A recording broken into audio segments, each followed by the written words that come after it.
बोलूयात आमचे प्रतिनिधी राहुल जोरी यांच्याशी। राहुल, न्यूज 18 लोकमतच्या बातमीवर शिक्कामोर्तब झालाय। आज पत्रकार परिषद होते आणि महापालिकांच्या तारखा कदाचित जाहीर होतील। अगदी सुवर्ण, आज सकाळीच न्यूज 18 लोकमतने या संदर्भात निवडणूक अधिकारी आणि कर्मचाऱ्यांची ज्या ज्या पद्धतीनं या संपूर्ण कार्यक्रमासाठी नेमणूक होणं अपेक्षित होतं त्या संदर्भातली बातमी दिली होती। याचाच अर्थ केवळ औपचारिक घोषणा ही निवडणूक आयोगाकडून बाकी होती आणि आज अखेर 4 वाजता संध्याकाळी निवडणूक आयोगाची महत्त्वपूर्ण पत्रकार परिषद पार पडते आणि त्यामध्ये मुंबईसह महामुंबईच्या आजूबाजूच्या असतील आणि एकंदरीतच राज्यभरातल्या 29 महानगरपालिकांचा निवडणूक कार्यक्रम जाहीर होण्याची दाट शक्यता या निमित्तानं वर्तवली जाते। एकंदरीत बघितलं तर स्थानिक स्वराज्य संस्थांच्या निवडणुका मागच्या काही दिवसांमध्ये पार पडल्या, मात्र जिल्हा परिषदा आधी होतील की महानगरपालिका आधी होतील यावर राहुल काही क्षणासाठी थांबवते। प्रसाद लाड आपल्याबरोबर जोडले गेलेले आहेत। प्रसादजी, आज राज्यातल्या 29 महापालिका निवडणुकांची तारीख जाहीर होऊ शकते, कारण राज्य निवडणूक आयोग पत्रकार परिषद घेत आहे 4 वाजता, पण विरोधक अजूनही मतदार याद्यांच्या घोळासंदर्भात आक्रमक आहेत। काय सांगाल? मला वाटतं की विरोधकांना खरं तर त्यामुळे निवडणुका होऊच नाही ही त्यांची भूमिका आहे। उद्धव ठाकरे मुख्यमंत्री असताना देखील त्यांनी आरक्षणाच्या बाबतीत हीच भूमिका घेतली। सुप्रीम कोर्टाकडे पण त्यांनी तीच भूमिका ठेवली। नरोवा कुंजरोवा भूमिकेत हे सगळं महाविकास आघाडी सरकार आहे। आमचं म्हणणं आहे की स्थानिक स्वराज्य संस्था असतील किंवा जिल्हा परिषदा असतील या निवडणुका जेवढ्या लवकरात लवकर होतील तेवढ्या व्हायला पाहिजेत। जनतेला त्यांचे लोकप्रतिनिधी मिळाले पाहिजेत आणि सुशासन पद्धतीने महापालिकेचा किंवा जिल्हा परिषदेचा कामकाज झालं पाहिजे। प्रसादजी, भाजप तयार आहे निवडणुकांना, कारण कदाचित पहिल्या किंवा दुसऱ्या आठवड्यातच जानेवारीत निवडणुका लागू शकतात अशी चर्चा आहे। अशी चर्चा आम्ही पण ऐकतोय, पण निवडणुका लावणं हे निवडणूक आयोगाचं काम असतं।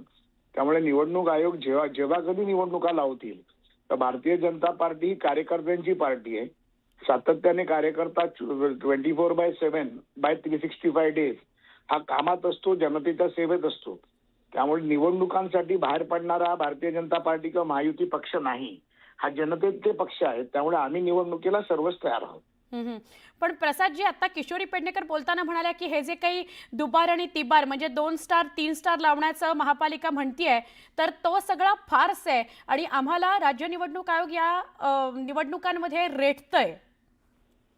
माझं म्हणणं आहे की आता किशोरीताई आमच्या भगिनी आहेत, त्या म्हणाल्यात महापौर राहिल्यात मुंबईच्या, परंतु हरणार हे निश्चित। त्याच्यामुळे त्यांची भूमिकाही अशीच राहणार आहे। आता मतचोरीवरती पण ते बोलतील, ईव्हीएम वर बोलतील, कारण निवडणुका हरणार हे त्याला माहिती आहे, कारण त्यांच्याकडे कार्यकर्त्यांची यंत्रणा नाहीये। त्यांना जो त्यांचा ब्रँड वाटत होता तो ब्रँड कुठे चालताना दिसत नाहीये। महाविकास आघाडी म्हणून एकता कुठे दिसत नाहीये। काँग्रेस बरोबर जाईल नाही जाईल हे अजून काही त्याच्यामध्ये खरं नाहीये। त्यामुळे जे स्वतःहून मानसिकतेतून हरले आहेत त्यांच्याबद्दल काय बोलण्यात मला वाटतं तथ्य नाही। नक्की प्रसादजी, धन्यवाद। न्यूज 18 लोकमतशी सविस्तर तुम्ही बोललात। भाजपचे प्रसाद लाड आपल्याबरोबर होते। ते असं म्हणालेत की निवडणुका होणं गरजेचं आहे। स्थानिक स्वराज्य संस्थांच्या निवडणुका खूप लांबलेल्या आहेत, त्यामुळे त्या वेळेत होणं गरजेचं आहे। खरं तर वेळ निघून गेली आहे, पण आता निवडणुका होत आहेत, त्याला भाजप तयार आहे। आमचे सगळे पदाधिकारी कार्यकर्ते सुद्धा तयार आहेत। आमचे प्रतिनिधी राहुल आपल्याबरोबर असतीलच, आपण त्यांच्याशी अधिक बोलूयाच। मात्र आत्ता महत्त्वाची बातमी आपल्या प्रेक्षकांना आपण सांगूया, ती म्हणजे राज्य निवडणूक आयोगाची 4 वाजता पत्रकार परिषद आहे। त्याच करता हिवाळी अधिवेशन आठवड्याभराचं घेतलं गेलं होतं, म्हणजे लगेचच राज्य निवडणूक आयोगाला पुढचा कालावधी जो निवडणुकांचा आहे तो घोषित करता येईल। त्याप्रमाणे आज लगेचच सोमवारी पत्रकार परिषद 4 वाजता होते। जर तारखा जाहीर झाल्या महापालिकांच्या तर लगेचच आचारसंहिता सुद्धा लागू होईल आणि महापालिका निवडणुकांच्या घोषणा होतात का महापालिकांबरोबर जिल्हा परिषद आणि पंचायत समित्यांच्या निवडणुकांच्या सुद्धा घोषणा होतात, हे सगळं आपल्याला पत्रकार परिषदेतच कळेल। या पत्रकार परिषदेमध्ये मतदार याद्यांच्या घोळासंदर्भात परत एकदा राज्य निवडणूक आयोग काही बोलतं का हेही बघावं लागेल। खरं तर नगर परिषद आणि नगरपंचायतीच्या घोषणांच्या वेळेला राज्य निवडणूक आयोगाने मतदार याद्यांसंदर्भात आपली भूमिका स्पष्ट केलेली होती आणि केंद्राला मतदार याद्यां बदल करण्याचा किंवा परत एकदा त्या रिवाइज करण्याचा अधिकार असतो असं म्हटलेलं होतं। त्यामुळे आपल्याकडचा जो चेंडू आहे तो केंद्राकडे राज्य निवडणूक आयोगाने टोलवलेला होता आणि त्यामुळे नगर परिषदा नगरपालिकांच्या निवडणुका सुद्धा झाल्या। आता येत्या रविवारी 21 तारखेला त्याची मतमोजणी होणार आहे। आचारसंहिता त्या निवडणुकांची 20 तारखेपर्यंत आहेच, मात्र आज जर महापालिका निवडणुका घोषित झाल्या तर सगळ्या महापालिकांच्या टेरिटरीमध्ये म्हणजे त्या जिल्ह्यांमध्ये आचारसंहिता लागू होईल. 29 महापालिकांच्या निवडणुका यांच्या तारखा आज कदाचित घोषित होतील. त्यामध्ये चंद्रपूर नागपूरची सुद्धा तारीख कदाचित घोषित होऊ शकते. म्हणजे त्याच्याविषयीचं काही वेगळं वक्तव्य निवडणूक आयोग करतं का हे बघायचं, कारण या 2 महापालिकांमध्ये 50%हून जास्त आरक्षण झालेलं आहे. आणि जिल्हा परिषद आणि पंचायत समित्यांच्या उरलेल्या ज्या निवडणुका आहेत त्या सुद्धा जानेवारीतच होतात का त्या पुढे ढकलल्या जातात, हे सगळं सुद्धा आपल्याला म्हणजे सगळ्याच प्रश्नांची उत्तरं आज आपल्याला 15 डिसेंबरला 4 वाजता या राज्य निवडणूक आयोगाच्या पत्रकार परिषदेमध्ये कळतील. सह्याद्री अतिथीगृहावर ही पत्रकार परिषद आहे. त्याचं थेट प्रक्षेपण आपल्याला सगळ्याच माध्यमांमध्ये बघायला मिळेल. न्यूज 18 लोकमत सुद्धा आपल्याला त्याच्याविषयीचं अपडेट देईल.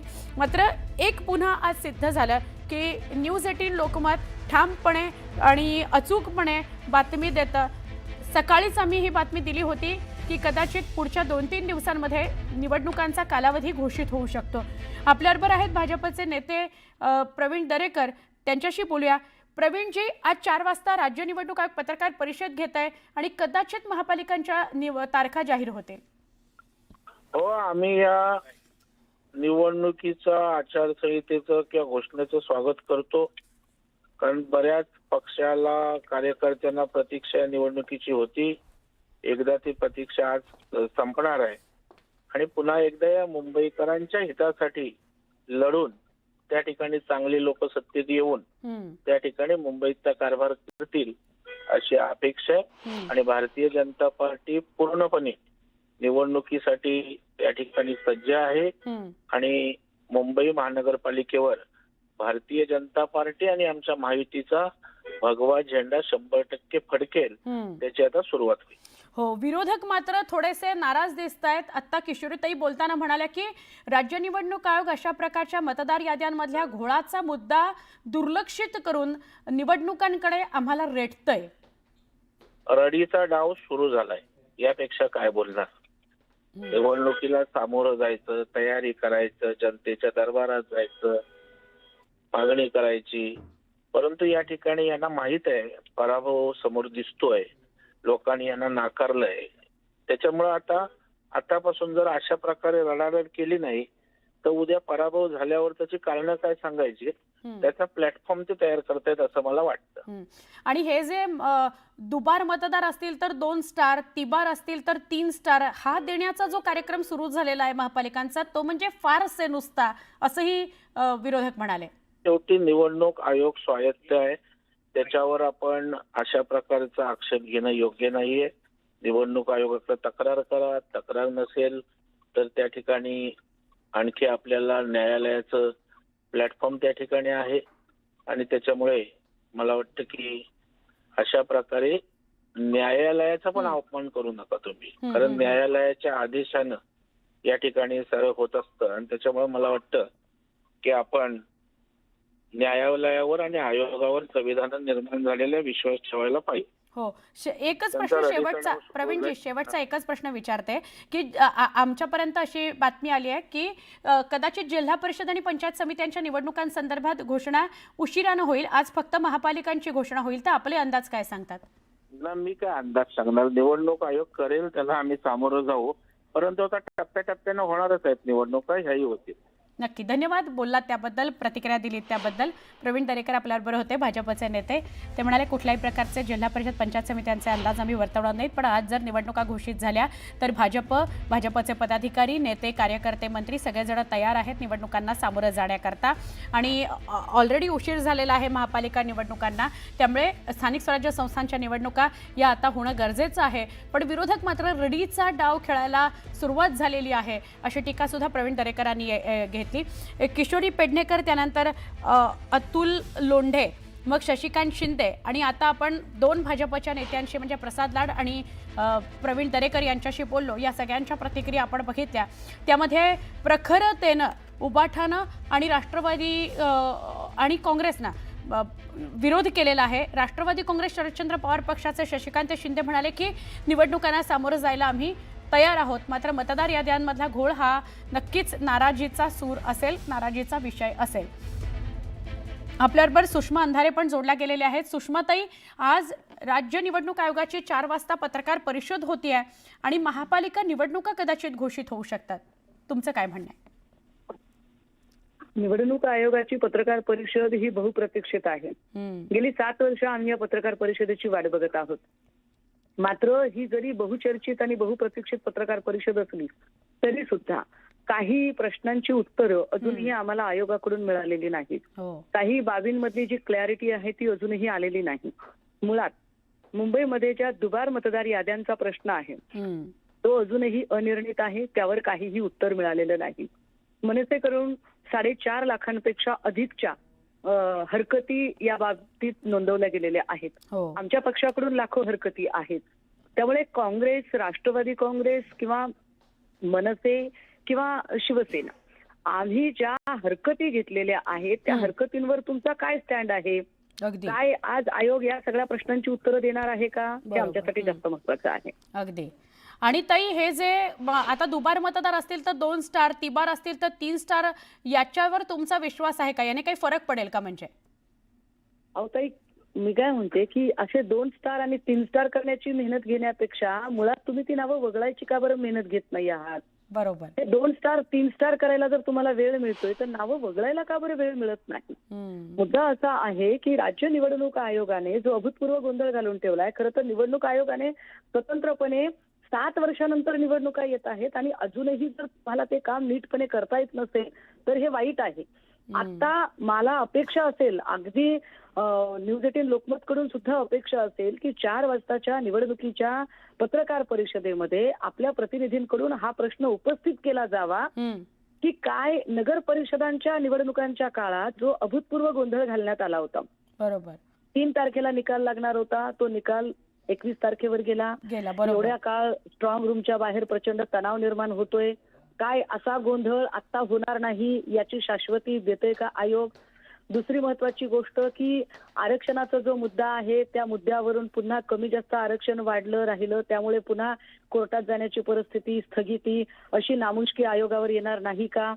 तिसरं, या सगळ्या मतदार याद्यांच्या क्लॅरिफिकेशन बद्दल काय? चौथं, ह्या सगळ्या मुद्द्यांची स्पष्टता निवडणूक आयोगाने आज देणं अपेक्षित आहे. आणि हे आम्ही फक्त आणि फक्त पत्रकार परिषदांमधून मांडत नाही आहोत, तर आम्ही हे निवडणूक आयोगाकडे महाविकास आघाडीच्या नेत्यांनी नम्रपणे लेखी निवेदन देऊन, भेट देऊन मांडलेलं आहे. आणि आम्ही कोर्टाचे सुद्धा दरवाजे ठोठावलेले आहेत. खरंय, मतदार याद्यांमधल्या घोळ्यासंदर्भात आज काही प्रतिक्रिया परत निवडणूक आयोग देतं का हे बघणं महत्त्वाचंच आहे. आणि जसं ताई तुम्ही म्हणालात की आमच्या प्रतिनिधीने तो प्रश्नही उपस्थित करावा, तसे प्रश्नही निर्माण होतीलच, ते विचारलेही जातील. धन्यवाद ताई, तुम्ही प्रतिक्रिया दिलीत त्याबद्दल. ताईंनी 3 महत्त्वाचे प्रश्न उपस्थित केले. एकतर मतदार याद्यांमधल्या घोळाविषयी काही बोलणार आहे का राज्य निवडणूक आयोग?